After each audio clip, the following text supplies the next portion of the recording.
Hi friends, and welcome back to Finishing the Score. I am back after a 6-month hiatus. If you watched my last video, you'll know that that is because my daughter was born. I can't believe that she is already almost 6 months old, and also that it's been that long since I've been on the channel. So I am back, and I am so excited to be back. To launch us into 2023, I wanted to talk about what it means to have a life as a creative new parent, how to balance those things.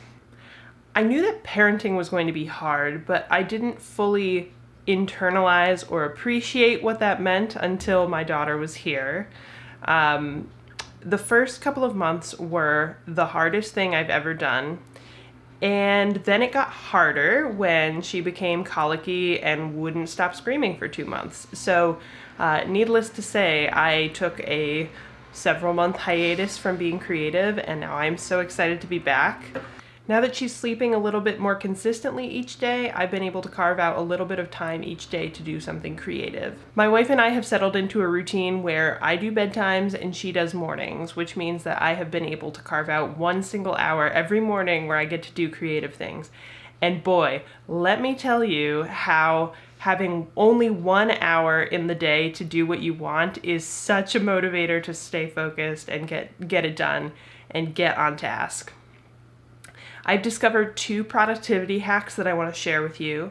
The first being a timer, a physical timer. This one is called the time timer, and it's very simple, but one thing I really like about it is that when you set a specific time, you get a visual representation of the amount of time remaining in your timer. And so you do not have to do any mental energy when you're like in the process. How much time do I have left? You don't have to subtract or look at the clock or anything like that. It's just, it allows you to stay totally in the zone. Not to mention that having a physical timer rather than one on your phone prevents you from going to look at your phone and then getting distracted by a text message or an email. And the second thing is an app called Forest.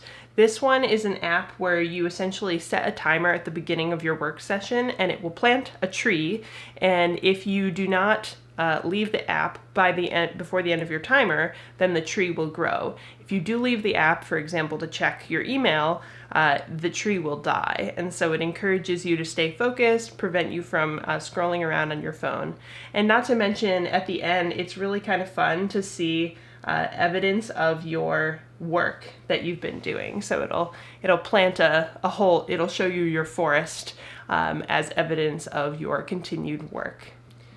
One thing that I've really been wrestling with over the last couple of months is balancing being creative with being a parent.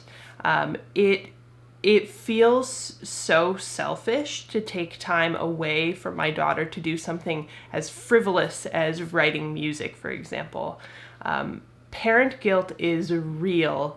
It is something that you constantly feel like, oh, there's something I should be doing more with my daughter. I should be spending time with her. These moments are so precious.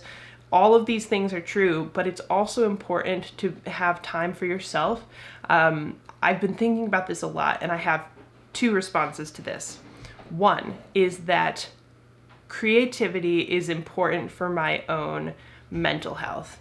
When I was in the deepest, dark moments in the fall of my daughter's colic, where I was really like, I don't see how I'm ever going to get myself back, my own things, my creativity, that was really hard for me.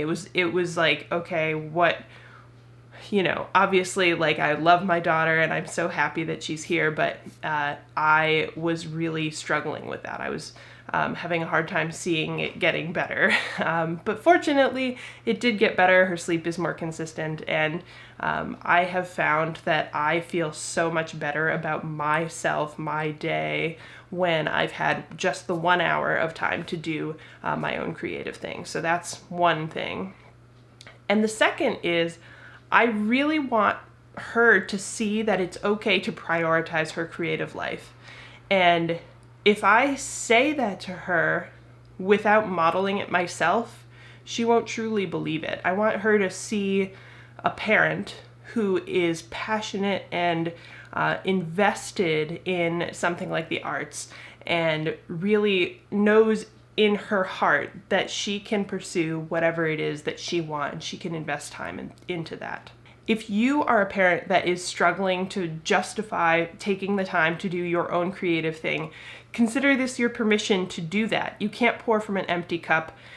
Your creative time is valuable. That time is worth it. Go forth and create. All right, that's it. Thank you so much for watching. If you're also a creative parent, what do you think about this, the balance between finding time for creativity and finding time to parent? If you have any thoughts, please leave them in the comments below. If you liked the video, please hit like, and if you want to follow along with my songwriting journey this year, please hit subscribe.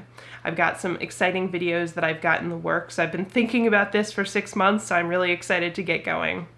All right, thank you so much, and I'll see you guys next time. Bye! Finishing the score.